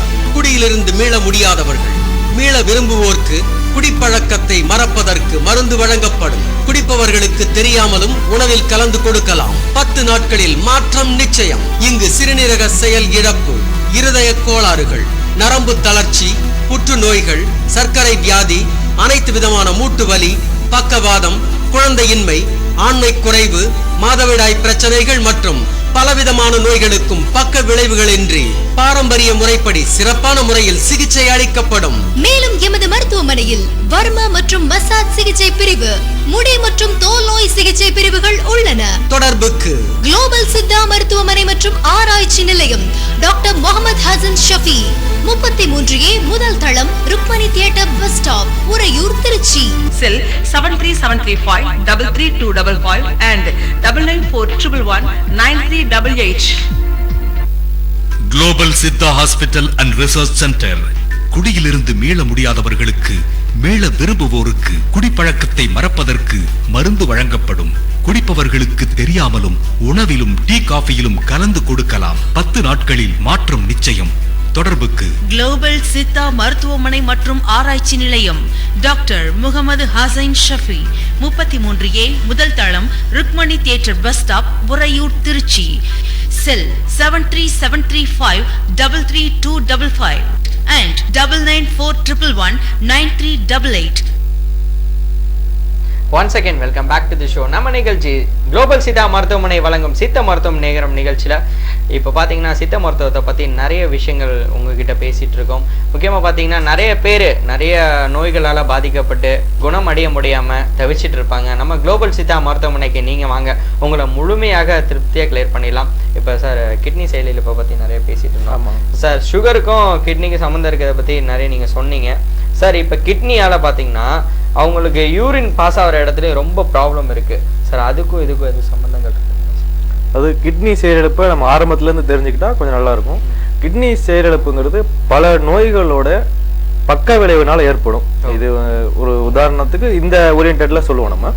So பக்க விளைவுனால வரக்கூடிய கிட்னி செயலிழப்பு பற்றி இப்போ நம்ம போய் பார்ப்போம். அது பார்த்தீங்கன்னா இப்போ ஒரு சுகர் பேஷண்ட் இருக்காங்க அப்படின்னா அவங்க போய் அட்மிட் ஆகிறாங்க. அட்மிட் ஆகி இல்லை ட்ரீட்மெண்ட் எடுத்தோ வந்து ஃபஸ்ட்டு டேப்லெட் எடுத்துக்கிறாங்க. டேப்லெட் எடுத்து டேப்லெட் சாப்பிட்டு எடுக்கிறாங்க. கொஞ்ச நாள் கழிச்சு அந்த டேப்லெட் கேட்கல, அடுத்த டோஸில் மாற்றி போய் இன்சுலின் இன்ஜெக்ஷன் போட்டுறாங்க. கொஞ்ச நாள் கழிச்சு சுகர் அதையும் இன்சுலின் இன்ஜெக்ஷனையும் மீறி கட்டுக்கடங்காமல் அதிகமாகிடுது. அவங்கள்ட்ட போய் நம்ம என்கொயரி பண்ண போனோம்னா அவங்க சொல்லுவாங்க, டாக்டர்ஸ் எழுதி கொடுத்த அந்த சார்ட்டாக எழுதி கொடுத்த அந்த டயட் சார்ட்டு தான் நாங்கள் ஃபாலோ பண்ணிட்டு இருந்தோம். நாங்கள் சக்கரை பொருள்லாம் சாப்பிடல, தவறாமல் இன்சுலின் காலையில் 20 யூனிட் 30 யூனிட்லாம் போட்டுட்டு தான் இருந்தோம். அப்படி வந்து எங்களுக்கு சுகர் கட்டுப்படலை, ஏறிடுச்சு அப்படின்னு சொல்லுவாங்க. அது ஒரு தனி இது ஹிஸ்ட்ரி. அது நான் உங்களுக்கு நிறைய லைவ்ல சொல்லியிருக்கிறேன் அது ஏன் கட்டுப்பட மாட்டேங்குதுன்றது. ஸோ இப்படி கட்டுப்படாமல் இருக்கிறதுனால அடுத்து பாதிக்கப்படக்கூடிய உறுப்பு பார்த்தீங்கன்னா சிறுநீரகம் தான். இந்த சிறுநீரக பாதிப்பு வந்து அந்த மாதிரி சுகர் அதிகமாக அட்மிட் ஆகிருக்கிற பேஷண்ட்டுங்களுக்கு அதிக லெவலில் வரும். அவங்களோட பிளட் ரிப்போர்ட் எடுத்து பார்த்தோன்னா யூரியா கிரியாட்டின்னு போட்டிருப்பாங்க. பிளட்ல யூரின்ல பார்த்தீங்கன்னா அல்புமின் இருக்கும். இதை வச்சு நம்ம கணிக்க முடியும். யூரியா கிரியாட்டின்லாம் வந்து பார்த்தீங்கன்னா 70, 80, 100 அப்படின்லாம் அவங்களோட ரிப்போர்ட்ஸ்ல இருக்கும். அவங்க பேஷண்ட்ஸோட அட்டெண்டரே பார்க்கலாம், பேஷண்ட்ஸும் பார்க்கலாம். அந்த யூரியா கிரியாட்டின் லெவல் வந்து 100ம் யூரியாவோட லெவல் 3யும் ரீச் ஆகிற வரைக்கும் டாக்டர்ஸுங்க எதுவுமே ஓப்பன் பண்ணவே மாட்டாங்க. அதை பற்றி ஒரு கேர் பண்ணவே மாட்டாங்க. அது ஒரு விஷயம் இருக்கு, அதனால பெரிய லெவலில் பாதிப்பு வரப்போகுது அப்படிங்கிறத சொல்லக்கூட மாட்டாங்க. ஓகே சார், நிகழ்ச்சி தொடர்ந்து பேசலாம். அடுத்த காலர். ஹலோ வணக்கம். ஹலோ வணக்கம்மா, உங்க பேர் சொல்லுங்க. ஹலோ, உங்க லைன்ல கொஞ்சம் ப்ராப்ளம் இருக்கு. நீங்க கால் பண்றதுக்கு முன்னாடி டிவி வால்யூம் ரெடியூஸ் பண்ணுங்க. அதே மாதிரி நல்ல டவர் உள்ள லொகேஷன்ல இருந்து பேசுங்க. அப்பதான் நம்மளுடைய கம்யூனிகேஷன் கிளியரா இருக்கும். சார் சொல்லுங்க சார். அந்த யூரியாவோட லெவல் above 100 ரீச் ஆயிடும். அதே மாதிரி கிரியாட்டின் லெவல் 3.54 அப்படி ரீச் ஆனதுக்கப்புறம் உங்களுக்கு சிறுநீரகத்தில் கொஞ்சம் பாதிப்பு இருக்கிற மாதிரி இருக்குதுங்க, ஒரு டயாலிசிஸ் பண்ணலாம் அப்படிங்கிற மாதிரி பேஷண்ட்டோட அப்ரூவல்லாம் கிடையாது. பேஷண்ட்டை இதான் ட்ரீட்மெண்ட் அப்படிங்கிற மாதிரி சொல்லி அவங்க மேலே ஒரு ஃபோர்ஸ் பண்ணிடுவாங்க. டயாலிசிஸ்ங்கிறது கிட்னி என்ன வேலை உள்ள செய்யுதோ அந்த வேலையை வெளியே செய்கிற மிஷின் தான் டயாலிசிஸ் மிஷின். இப்போ கிட்னி வந்து என்ன வேலை செய்யும்? சுத்திகரிக்கிற வேலை, ரத்தத்தை சுத்திகரித்து கழிவு பொருளாக எடுத்து சிறுநீரில் வெளியேற்றுற வேலை. அந்த கழிவு பொருள் முழுக்க வெளியேறாமல் அந்த கழிவு பொருள் இருக்கிற மீதி இருக்கிற கொஞ்சம் நஞ்ச சத்தையும் அப்சர்வ் பண்ணி அதை ரத்தத்தில் சேர்க்கிற வேலை. இந்த வேலை தான் கிட்னி பார்க்கும். இந்த வேலையில் இருக்கிற குறைபாடு ஏற்பட்டுச்சுன்னா சுத்திகரிக்காது. ரத்தத்தில் இருக்கிற யூரியாவோட அளவும் கிரியாட்டின் லெவல் இன்க்ரீஸ் ஆகிடும். ஸோ இப்போ வந்து கிட்னியோட ஃபங்க்ஷன் குறைஞ்சிருச்சுன்னு அர்த்தம். இது கண்கூடான உண்மை, எல்லாத்துக்குமே தெரியும் இப்படி நம்ம ரிப்போர்ட்டை பார்க்குறப்ப. ஸோ இதை வந்து அந்த கிட்னியோட ஃபங்க்ஷன் ஏன் குறைஞ்சிச்சு, அதை ரெக்கவரி பண்ணணும். இல்லை அந்த யூரியா கிரியாட்டின் லெவலில் நார்மலாகவே சுத்திகரிப்பு செய்கிற மாதிரி ரத்தத்தில் அளவு குறைக்கிற மாதிரி முயற்சியில் இறங்கணும். அந்த சிறுநீரக செயலிழப்பை ஆரம்பத்தில் கண்டுபிடிச்சு அதை சரி பண்ணணும். இப்படி எந்த விதமான கான்செப்ட்லையும் யோசிக்காம அந்த கிட்னி செய்கிற வேலையை அப்படியே ஒரு மிஷினை வச்சு வெளியில் செய்ய வச்சுறது இதுதான் டயாலிசிஸ்ங்கிறது. அந்த கிட்னி என்ன பண்ணுவோம், அந்த ரத்தத்தை சுற்றி பண்ணும், அதை நான் வெளியில் மிஷினை வச்சு பண்ணிக்கிறேன் அப்படின்ற மாதிரி மிஷினை வச்சு பண்ண ஆரம்பிச்சிருவாங்க. ஆரம்பத்தில் 15 நாளைக்கு ஒரு முறை, 20 நாளைக்கு ஒரு முறை அப்படிங்கிற மாதிரி ஆரம்பிச்சு அப்புறம் மணிக்கு ஒரு முறை, அதாவது ஒரு மணி நேரத்துக்கு ஒரு முறை, 3 மணி நேரத்துக்கு ஒரு முறை அப்படிங்கிற மாதிரி மாறிடும். டயாலிசிஸ் பண்ணுற பேஷண்ட் எல்லாம் பார்த்தீங்கன்னா அவங்களோட இந்த நிலைமை என்னன்றது தெரியும் நமக்கு. ஸோ இப்போ வந்து நம்ம எப்போ ஒரு உடல் உறுப்புகள் செய்கிற வேலையை மிஷினை வச்சு செய்யணும்னு நினைக்கிறோமோ அப்போவே நமக்கு உடம்புல இருக்கிற எல்லா விதமான நோய்களுக்கான கேடுகளும் ஆரம்பிச்சிடுச்சுன்னு அர்த்தம். அந்த மிஷினை வச்சு செய்ய கிட்னியோட யாருமே கண்டுக்கல. அந்த கிட்னி அப்படியே தான் இருக்கும். அந்த பாதிப்புகள் மேற்கொண்டு பாதிப்பாயிட்டே தான் இருக்கும். மிஷினை வச்சு தேவைப்படுறப்ப டயாலிசிஸ் பண்ணிட்டு இருக்கலாங்க அப்படின்ற மாதிரி ஈஸியாக சொல்லிடுவாங்க. ஸோ பேஷண்ட்ஸும் அவங்களுக்கும் அவ்வளோ அவேர்னஸ் இல்லாதனால சரி ஓகே மிஷினை வச்சுட்டா கிட்னி சரியாயிடும் போல இருக்கு அப்படின்னு நினச்சிக்கிட்டு ஆரம்பத்தில் ஒரு 20 நாளைக்கு ஒரு முறை தானே பண்ணிக்கலாம் அப்படின்ற மாதிரி அவங்களும் மனசை ஏற்றுக்கிட்டு பண்ண ஆரம்பிச்சிருவாங்க. அது பண்ண நாளடைவில் டெய்லியும் பண்ணுற மாதிரி மாறிக்கும், சுச்சுவேஷன் மாறிடும். ஸோ வந்து பேஷண்ட்ஸ் வந்து முதல்ல அதை பற்றி அவேர்னஸ் ஆகிக்கணும். கிட்னி செயலிழப்புனா கிட்னி ட்ரீட்மெண்ட் கொடுக்காம ஏன் வெளியில் ட்ரீட் பண்ணுறீங்கன்னு டாக்டரை பார்த்து கொஸ்டின் பண்ணணும். கிட்னி செயலிழப்பு ஏன் வந்துச்சு, அதுக்கு ட்ரீட்மெண்ட் பண்ணுங்க, அதை ட்ரீட் பண்ணி சரி பண்ண பாருங்க. அப்படி சரி பண்ண முடியாத பட்சத்தில் இதுக்கு மேலே முடியாது அப்படிங்கிற பட்சத்தில் தான் டயாலிசிஸ் போகணும். ஏன் கிட்னி செயலிழப்பு ஆரம்பித்த உடனே எனக்கு டயாலிசிஸ் போயிடுறீங்க அப்படிங்கிற மாதிரிலாம் கொஸ்டின் ரைஸ் பண்ணணும். கிட்னியை பற்றி அவங்க அக்கறை எடுத்து அதுக்கான கான்சன்ட்ரேஷன் அதிகப்படுத்தி மக்கள் வந்து அவேர்னஸோட கொஸ்டின் கேட்க ஆரம்பிச்சாதான் இதுக்கான உண்மையான விழிப்புணர்வு ஏற்படும். இப்போ பார்த்தீங்கன்னா சுகருக்கும் கிட்னிக்கும் ரொம்ப ப்ராப்ளம் இருக்குது சார். எனக்கு தெரிஞ்ச 2-3 பேர் கிட்னி பாதிப்புனால இருக்காங்க. அவங்களுக்கு காரணம் வந்து சுகர் தானே சில டாக்டர் சொல்லியிருக்காங்க. இது உண்மையா சார்? சுகருங்கிறது அவங்களுக்கு எல்லாரும் ஏற்றக்கூடிய காரணமாக போச்சு. சுகருக்கு எடுத்துக்கிற மாத்திரைகள் தான் இதுக்கு காரணம். இதுதான் சித்த வைத்தியத்தில் சொல்லக்கூடிய காரணம். சக்கரை நோய்களுக்கு, நீரிழிவு நோய்களுக்கு எப்போ மாத்திரை மூலியமா கெமிக்கல்ஸ் மூலியமா அதை எடுத்து கட்டுப்படுத்தணும்னு நினைக்கிறோமோ அந்த கெமிக்கலோட பக்க விளைவுகள் தான் சிறுநீரக செயலிழப்பை ஏற்படுத்துது. இதை வந்து ஆணித்தரமா சொல்ல முடியும். இதை வந்து ஏத்துக்கிற மனப்பக்குவம் மக்கள்கிட்ட இல்லை. சுகர் வந்தாலே கிட்னி நோய் வந்துடும், சுகர் வந்தாலே ப்ரெஷர் வந்துடும் அப்படிங்கிற மாதிரி அவங்களுக்குள்ளேயே அவங்க பக்குவப்பட்டுக்கிட்டாங்க. சுகருக்கு சாப்பிட்ற மாத்திரையினாலதான் ஏற்படுது அப்படிங்கிறத எடுத்துக்க மாட்டாங்க. மருந்துகளால் வரும் நோய்கள்னு சொல்லி ஏகப்பட்ட மருத்துவர்கள் புஸ்தகம்லாம் நிறைய போட்டிருக்கிறாங்க. ஸோ அதெல்லாம் மக்கள்கிட்ட போய் சென்றடைய மாட்டேங்குது. இவங்க கிட்ட இருக்கிற ஆடம்பரமும் பணபலமும் மற்ற மருத்துவர்கள்ட்ட இல்லாததுனால மற்ற மருத்துவர்கள் எப்பவுமே அமுக்கப்பட்டுதான் இருக்கிறாங்க. இவங்க எப்பவுமே ஒரு பகட்டுக்கு தான் மயங்கின மாதிரி மக்களும் மாறிடுறாங்க. ஸோ அந்த மாதிரி ஒரு தோரணை, நல்ல ஒரு பெரிய 10 மாடி பில்டிங்கு, அந்த மாதிரி ஒரு எக்ஸ்ரே ஸ்கேன் மிஷின் எல்லா எக்யூப்மெண்ட்ஸையும் வச்சு நம்ம இந்த விஷயத்த சொன்னா மக்கள்கிட்ட ரீச் ஆகும். நம்ம கிட்ட அந்த மருத்துவ வசதிகள்லாம் பண்ண முடியாத சூழ்நிலை இருக்கிறதுனால அதை பண்றவங்களுக்கு மக்கள் ஏத்துக்கிறாங்க. யாரு ஒரு சண்டையில் சத்தம் போட்டு பேசுறாங்களோ அவங்களோட வாய்ஸ் தான் எடுபடும். ஸோ அந்த மாதிரி தான் இப்போ யார்கிட்ட வந்து கை ஓங்கி இருக்கோ அவங்க சொல்றதெல்லாம் உண்மை அப்படிங்கிற மாதிரி தான் மக்கள் சிந்திச்சுட்டு இருக்கிறாங்க. மக்களுக்குன்னு ஏத்துக்கிற மனப்பக்குவமே கொஞ்சம் கொஞ்சமா மாறிக்கிட்டே வருது. எல்லாம் நம்ம என்ன சொன்னாலும் ஏத்துக்கிற மனப்பக்குவத்தில் இருக்கிறாங்க. நம்ம சித்த வைத்தியர்கள், ஆயுர்வேத வைத்தியர்கள், மாற்று முறை வைத்தியர்கள்லாம் சொல்றதை ஏத்துக்கிற மனக்குவம் இப்போதான் கொஞ்சம் கொஞ்சமா வர ஆரம்பிச்சிருக்கு. ஸோ கூடிய சீக்கிரத்தில் நல்ல விழிப்புணர்வு ஏற்படும் மக்கள்கிட்டையும். ஓகே சார், இப்போ சுகரை பொறுத்த வரைக்கும் சில பேருக்கு பார்த்தீங்கன்னா சுகர் கொஞ்சம் ஓவர் ஆயிடுச்சுன்னா கை கால்லாம் கொஞ்சம் மடங்க ஆரம்பிச்சிடும். அவங்களுக்கு வந்து கையெல்லாம் ரொம்ப வீங்க ஆரம்பிச்சிடும். அது வந்து சுகர் ஃபுல் பாதிப்புனால அப்படி ஆகுதா சார்? அது தொடர்ந்து பேசலாம் நிகழ்ச்சி நடத்துக்கோங்க. ஹலோ வணக்கம். ஹலோ ஹலோ வணக்கம். வணக்கம் சார். வணக்கம், உங்க பேர் சொல்லுங்க. கார்த்திக் சார். சார் எங்க இருந்து பேசுறீங்க? திருவரம்பூர் சார். ஓகே சார், உங்களுக்கு எந்த சந்தேகமோ சார்ட்ட கேளுங்க. சொல்லுங்க சார். சார் எனக்கு கண் பார்வை குறைபாடு இருக்கு. சரிங்க. கண் பார்வை மங்கல் இருக்கு எனக்கு.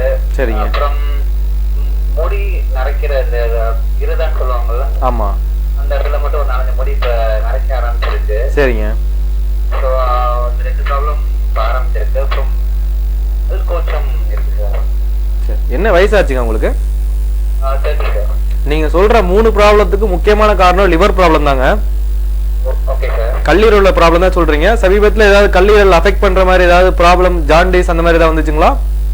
அப்படி எதுவும் இல்லை சார். சரி, ஓகே. அது உங்களை வந்து கல்லீரல் பத்தின சோதனைகள் பண்ணி தான் அது முடிவுக்கு வர முடியும். வீட்டிலேயே என்ன சாப்பாடு உணவு எப்படி எடுத்துக்கலாம், உணவுகள் எடுத்துக்கிறது பத்தி கேக்குறீங்களா? பல் கூச்சத்துக்கு எப்படி பல் வளர்க்கறது எப்படி, அந்த மாதிரி மெத்தட் ஏதாவது சொல்லுங்க. சரி, ஓகே சார். நல்ல கேள்வி தான் கேக்குறீங்க. நம்ம உங்களுக்கு தெரியுது எல்லாமே சிம்டம்ஸ் தான், அதாவது ரிஃப்ளெக்ட் ஆகிற சிம்டம்ஸ். ஒரு இடத்துல ப்ராப்ளம் வந்தா வேற இடத்துல ரிஃப்ளெக்ட் ஆகிற சிம்டம்ஸ் தான் நீங்க சொல்லியிருக்கிறீங்க. ஓகேங்களா? இதுக்கு பல்பொடிகள் கடையில இருக்கும் நிறைய. நீங்க வந்து பேஸ்ட், பிரஷ் அது மாதிரிலாம் யூஸ் பண்ணாதீங்க. கையில போட்டு பல்லு விளக்குங்க. சரிங்களா? இதனால வந்து அந்த பல்கூச்சம் குறையும். ஆனா பல்கூச்சம் ஏற்பட்டதுக்கான முக்கியமான காரணத்தை கண்டுபிடிச்சு அதை சரி பண்ணாதான் முழுக்க சரியாகும். பல்லுல, வாயில புண்களோ துர்நாற்றமோ எந்த ஒரு பிரச்சனை வந்தாலுமே மலக்குடல் தளர்ந்து போயிருந்தா அந்த பிரச்சனை வரும். புரியுதுங்களா? நரைக்கும் கண்ணுக்கும் தாங்க கல்லீரல் ப்ராப்ளமா இருக்கும். ஸோ இந்த ஓரியன்டட்ல அந்த வலு, அந்த சக்தி இழந்த உறுப்புகளுக்கு வலு கொடுத்தாதான் சரியாகும். கண் பார்வை குறையுதுன்னு சொல்லி கண் டாக்டர்கிட்ட போய் கண்ணுக்கு வெளியில ஒரு கண்ணாடி போட்டுக்கிட்டீங்கன்னா அது கண் பார்வைக்கான வைத்தியமே இல்லை. ஸோ கண் பார்வை குறையுதுன்னா கல்லீரல்ல ப்ராப்ளம் ஏற்பட்டுச்சுன்னா கட்டாயம் கண் பார்வை குறையும். ஸோ அந்த ப்ராப்ளத்தை சரி பண்ணாதான் கண் பார்வை குறைவு சரியாகும். அதை விடுத்து அந்த பார்வை அப்படியே தான் இருக்கும். நீங்க பாட்டுக்கு வெளியில கண்ணாடி போட்டீங்கன்னா அதுல எந்த விதமான வைத்தியமே கிடையாது. அது பேரு. ஸோ உங்களுக்கு வந்து கரெக்டாக செக் பண்ணி தான் நம்ம சொல்ல முடியுங்க சார். என்ன மாதிரி உணவு எடுத்துக்கலாம் சார்? ஃபர்ஸ்ட் மெத்தட் என்ன எடுத்துக்கலாம்? சரி, நான் சொல்றேன், கவனிங்க. சாப்பிட்டு முடியலன்னா உங்ககிட்ட வரலான்னு ஒரு ஐடியா இருக்கும். ஓகே சார், நான் சொல்றேன். என்ன மாதிரி எடுத்துக்கலாம்ன்றது உங்களுக்கு தெரியும் இல்லையா? நான் சொல்றேன். நான் அதாவது ஒரு முறை சமைத்த உணவுகளை எந்த உணவா இருந்தாலும் இன்னொரு வாட்டி சூடு பண்ணி சாப்பிடாதீங்க. அதுக்கப்புறம் ஒரு வாட்டி சமைச்சிட்டீங்கன்னா 8 மணி நேரத்துக்குள்ள அந்த உணவை சாப்பிட்டுருங்க. எந்த பொருள் எப்ப சாப்பிட்டாலுமே, வாயில உணவுன்ற பேர்ல சாப்பிட்டாலுமே சுட சுட ஏதாவது ஒரு நீராகத்தை எடுத்துக்கோங்க. அதை வந்து பெரும்பாலும் ஜீரக தண்ணியா இருக்கலாம், பிளாக் டீயா இருக்கலாம். அது எதுவுமே கிடைக்காத பட்சத்தில் வெறும் சுடு தண்ணி எடுக்கலாம். இந்த 3 பொருள்ல ஏதாவது ஒரு பொருள் சாப்பிட்ட பிறகு எடுத்துக்கோங்க. ஓகேங்களா? இதை தவிர கல்லீரலை வலுப்படுத்துற மாதிரி மருந்துகள், கீரைகள் அதெல்லாம் எடுத்துக்கணும். கீரைகள்ல பாத்தீங்கன்னா கீராநெல்லி கீரையும் பொன்னாங்கண்ணி கீரையும் கல்லீரலை நல்லா வலுப்படுத்தும். அதை வந்து கீராநெல்லி கீரை திங்கள், புதன், வெள்ளி அந்த மாதிரி எடுத்துக்கிட்டீங்கன்னா, பொன்னாங்கண்ணி செவ்வாய், வேலன் அந்த மாதிரி டைம்ல எடுத்துக்கோங்க. நல்ல உணவு அமையும், உங்க கண் பார்வையும் சரியாகும். அதுக்கப்புறம் அந்த கல்லீரல் பிரச்சனையும் சரியாகுங்க சார். ஹலோ. அப்புறம் எனக்கு அந்த ஆண்மை குறைவு பிரச்சனை இருக்கு. ஐ மீன் ரொம்ப இல்லறதுல ஈடுபட முடியாம ஒரு ஃபீலிங் இருக்கு. சரிங்க, இதை பத்தி நம்ம தனியா தான் சார் டிஸ்கஸ் பண்ணணும். நேர்ல வந்து பாருங்க சார்.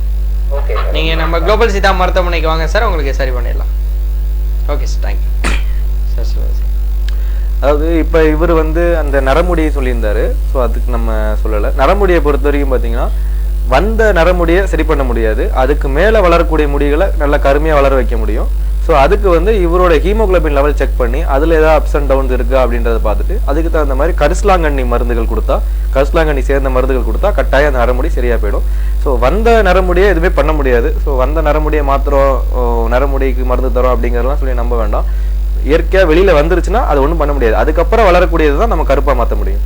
ஓகே சார், சொன்னீங்க சார். இப்போ சுகரை பொறுத்த வரைக்கும் நான் சொல்லிட்டு இருந்தேன், சில பேருக்கு கை மடங்கள், கை வீங்கல், ரொம்ப சுருக்கம், அது வந்து ஏன் சார் சுகர் வந்து ரத்தத்துல கலந்ததுனால அப்படி ஒரு பாதிப்புகள் வருதா? அடுத்த காலர். ஹலோ வணக்கம். ஹலோ. ஓகே சார், சொல்லுங்க சார். அதாவது சக்கரை நோய்க்கு நம்ம ஆரம்பத்திலே சொன்னோம், சக்கரை நோய் முத்தி போயிடுச்சுன்னா வரக்கூடிய குறிகுணங்கள் பற்றி தான் எல்லாருமே பேசிக்கிட்டு இருக்கிறோம். இப்போ சக்கரை நோய் முடிஞ்சு அதோட பக்க விளைவுகள் என்ன, அது அதிகரித்து ரொம்ப நாட்பட்ட போயிடுச்சுன்னா வரக்கூடிய பிரச்சனைகள் என்ன, அந்த கை மடங்கிறது, சிறுநீரக செயலிழப்பு, கண் பார்வை கோளாறு, மூட்டு வலிகள், கை கால் எரிச்சல், காலில் புண்ணு வருது, கை காலில் புண்ணு வருது, காலில் புண்ணு வந்து கால் விரலை எடுத்துட்டோம், அப்புறம் காலை எடுத்துட்டோம், ஒவ்வொரு ஆப்டேஷனாக பண்ணிட்டு வருது. இதெல்லாமே வந்து சக்கரை நோய் முத்திப்போனா வருது. இந்த முத்திப்போனா வரக்கூடியதுக்கு தான் வைத்தியம் இருக்குது அப்படின்ற மாதிரி நினச்சிக்காதீங்க. ஆரம்ப நிலையிலேயே உங்களுடைய அருகாமையில் இருக்கிற உறவினர்களுக்கு, உங்களுடைய சொந்த பந்தங்களுக்கு யாருக்காவது புதுசாக கண்டுபிடிச்சிங்கன்னா அவங்கள இனிமேட்டு உங்களுடைய இந்த பாதிப்புகளுக்கு வராதனா தடுக்கிற மாதிரி முயற்சி எடுங்க. வந்தவங்களுக்கு கட்டாயம் வந்து அதை மெயின்டெனன்ஸ் பண்ணுற மாதிரி தான் ட்ரீட்மெண்ட் கொடுக்க முடியும். முழு நிவாரணம்ங்கிறது கண்டிப்பாக முடியாது. இயர்லி ஸ்டேஜ் பேஷண்ட்ஸு கட்டாயம் முழு நிவாரணம் கொடுக்க முடியுங்க. நிகழ்ச்சி தொடர்ந்து பேசலாம். அடுத்த காலர். ஹலோ வணக்கம். ஹலோ வணக்கம் சார், உங்க பேர் சொல்லுங்க சார். எங்க இருந்து பேசுறீங்க? ஓகே சார், உங்களுக்கு எந்த சந்தேகமோ சார்ட்ட கேளுங்க. ஹலோ சொல்லுங்க. இஸ்லாம் சொல்லுங்க. வந்து மோஷன் ரொம்ப டைட்டா போயிட்டு இருக்கு. சரிங்க. அதெல்லாம வந்து பிளட் வந்துட்டே இருக்கு அடிக்கடி. பிளட் அதிகமா வந்துட்டு இருக்குதுங்களா? மூளை செக் பண்ணேன், மூளை இருக்குன்னு சொன்னாங்க. சரி. மூளைக்கு மருந்து வச்சுட்டு இருக்காங்க, இருந்தாலும் அந்த பிளட் நிக்க மாட்டாங்க. Okay okay okay. மோஷன் டைட்டா தான் போய்கிட்டு இருக்கு உங்களுக்கு? டைட்டா தான் போயிட்டு இருக்கு. சரி, ஓகே, நான் பதில் சொல்றேன், கவனிங்க, இந்த நிகழ்ச்சியை கவனிங்க. அதாவது மலக்குடலுக்கு அருகாமையில் இருக்க ரத்த பாதைகள்லாம் வந்து தாபீதம் ஏற்படுதா, இன்ஃப்ளமேஷன் ஆகுது. ஆனல்ல போற அந்த சைட்ல இருக்கிற ஆர்டரிஸ் எல்லாம் இன்ஃப்ளமேஷன் ஆகிறது தான் பைல்ஸ்ன்னு சொல்றது.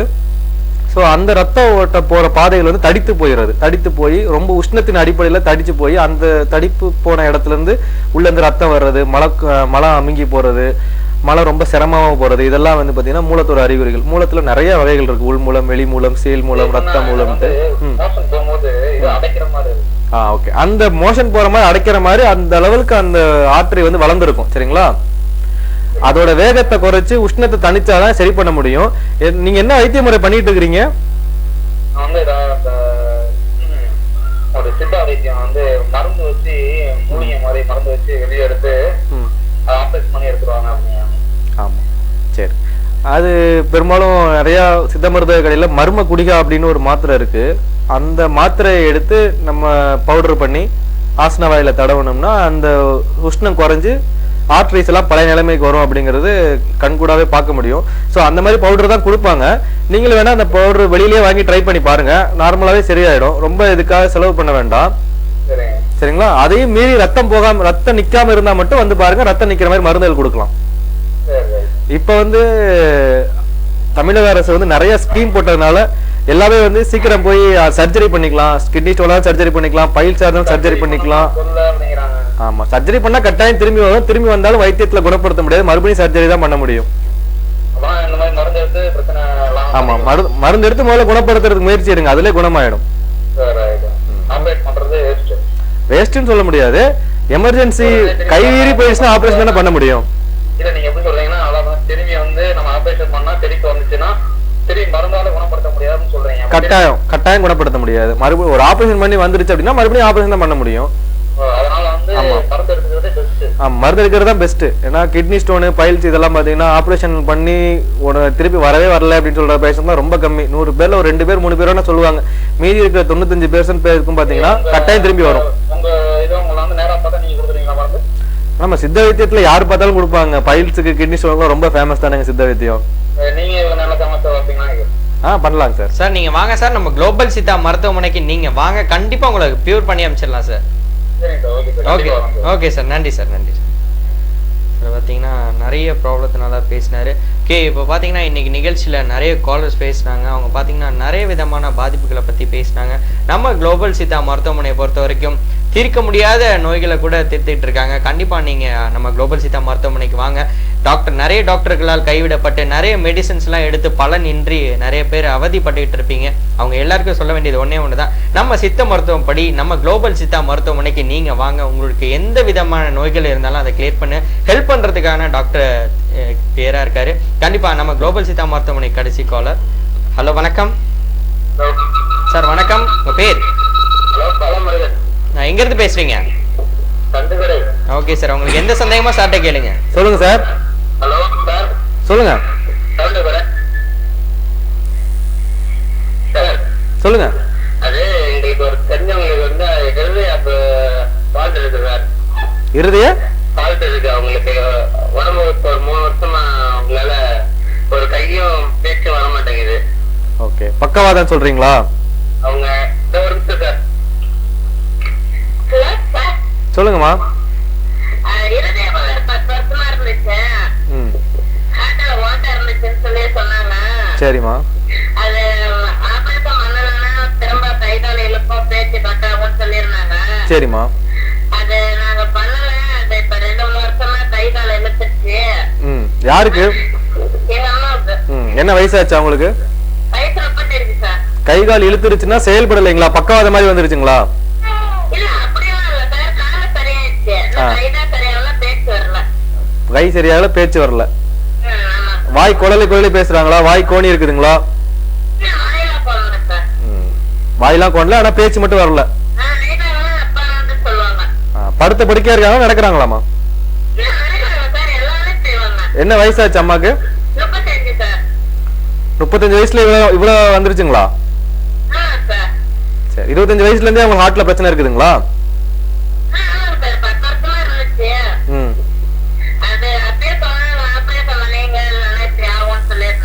சரி சரி, பண்ணலன்றீங்களா? அதுக்கு தகுந்த மைத்தியம் மாதிரி எடுத்துக்கிட்டீங்களா 10 வருஷமா? Okay okay. இப்போ வந்து கை மட்டும் செயல்படாம இருக்குதுங்களா? சரி, முதல்ல அவங்க ரிப்போர்ட்ஸ் எல்லாம் கொடுங்கம்மா. என்ன ஹார்ட்ல ஓட்டன்னு சொல்றீங்க, அது எந்த வகையான ஓட்டன்னு பாக்கணும். ஹார்ட்ல ஓட்டெல்லாம் இருக்காது, வாழ்வுல ஏதாவது அடைப்பு ஏற்படாம இருக்கும். சரிங்களா? அந்த வால்வு க்ளோஸ் ஆகாம இருக்கிறதா ஓட்டன்ற மாதிரி உங்களுக்கு சொல்லி இருந்திருப்பாங்க. சோ எந்த வால்வு அப்படி க்ளோஸ் ஆகாம இருக்குன்றத பாக்கணும். அதோட பாதிப்பு வரும்னு சொல்லியிருக்கிறாங்க. அப்படி சொல்லியிருந்தா நீங்க கொஞ்சம் கேர்ஃபுல்லா இருந்திருக்கலாம்லங்கம்மா.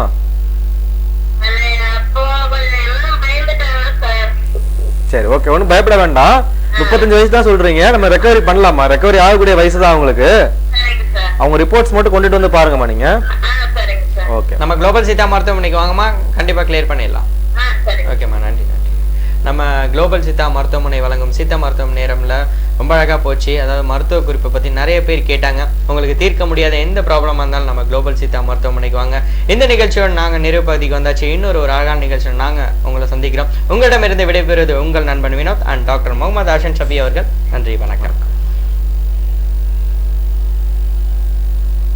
Siddha hospital and research centre.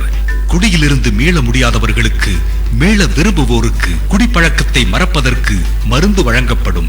குடிப்பவர்களுக்கு தெரியாமலும் உணவிலும் டீ காஃபியிலும் கலந்து கொடுக்கலாம். 10 நாட்களில் மாற்றம் நிச்சயம். தொடர்புக்கு குளோபல் சித்தா மருத்துவமனை மற்றும் ஆராய்ச்சி நிலையம், டாக்டர் முகமது ஹசைன் ஷஃபி, 33A முதல் தளம், Rukmani theatre bus stop, Uraiyur, Trichy. Cell 7373533255 and 9941119388.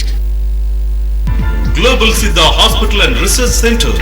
இங்கு சிறுநீரக செயலிழப்பு, இருதய கோளாறுகள், நரம்பு தளர்ச்சி, புற்றுநோய்கள், சர்க்கரை வியாதி, அனைத்து விதமான மூட்டுவலி, பக்கவாதம், குழந்தையின்மை, ஆண்மை குறைவு, மாதவிடாய் பிரச்சனைகள் மற்றும் பலவிதமான நோய்களுக்கும் பக்க விளைவுகள் இன்றி பாரம்பரிய முறைப்படி சிறப்பான சிகிச்சை அளிக்கப்படும். மேலும் எமது மருத்துவமனையில் ஹோமியோபதி மற்றும் அக்குபஞ்ச சிகிச்சை பிரிவும், வர்மா மற்றும் மசாஜ், முடி மற்றும் தோல் நோய்க்கான சிகிச்சை பிரிவுகளும் மிகவும் சிறப்பான முறையில் உள்ளன. தொடர்புக்கு குளோபல் சித்தா மருத்துவமனை மற்றும் ஆராய்ச்சி நிலையம் டாக்டர் காதிர் முகைதீன், பரம்பரை சித்த மருத்துவ நிபுணர் டாக்டர் முகமது ஹாசன் ஷஃபி, தலைவர் இந்திய சித்த மருத்துவ பட்டதாரிகள் சங்கம், 33A, முதல் தளம், Rukmani theatre bus stop, Uraiyur, Trichy. Cell 7375332255 and 9941119388. Global Siddha hospital and research centre. குடியிலிருந்து மீள முடியாதவர்கள், மீள விரும்புவோருக்கு குடிப்பழக்கத்தை மறப்பதற்கு மருந்து வழங்கப்படும். குடிப்பவர்களுக்கு தெரியாமலும் உணவில் கலந்து கொடுக்கலாம். 10 நாட்களில் மாற்றம் நிச்சயம். இங்கு சிறுநீரக செயல் இழப்பு, இருதய கோளாறுகள், நரம்பு தளர்ச்சி, புற்றுநோய்கள், சர்க்கரை வியாதி, அனைத்து விதமான மூட்டு வலி, பக்கவாதம், குழந்தையின்மை, ஆண்மை குறைவு, மாதவிடாய் பிரச்சனைகள் மற்றும் பலவிதமான நோய்களுக்கும் பக்க விளைவுகளின்றி பாரம்பரிய முறைப்படி சிறப்பான முறையில் சிகிச்சை அளிக்கப்படும். மேலும் எமது மருத்துவமனையில் வர்மா மற்றும் மசாஜ் சிகிச்சை பிரிவு, முடி மற்றும் தோல் நோய் சிகிச்சை பிரிவுகள் உள்ளன. தொடர்புக்கு குளோபல் சித்தா மருத்துவமனை மற்றும் ஆராய்ச்சி நிலையம், டாக்டர் முகமது ஹசன் ஷஃபி, 33A, முதல் தளம், Rukmani theatre bus stop, Uraiyur, Trichy. Cell 7375332255 and 9941119388. Global Siddha hospital and research centre. குடியிலிருந்து மீள முடியாதவர்களுக்கு, மீள விரும்புவோருக்கு குடிப்பழக்கத்தை மறப்பதற்கு மருந்து வழங்கப்படும். குடிப்பவர்களுக்கு தெரியாமலும் உணவிலும் டீ காஃபியிலும் கலந்து கொடுக்கலாம். 10 நாட்களில் மாற்றம் நிச்சயம். தொடர்புக்கு குளோபல் சித்தா மருத்துவமனை மற்றும் ஆராய்ச்சி நிலையம், டாக்டர் முகமது ஹசைன் ஷஃபி, 33A, முதல் தளம், Rukmani theatre bus stop, Uraiyur, Trichy. Cell 7373533255 and 9941119388.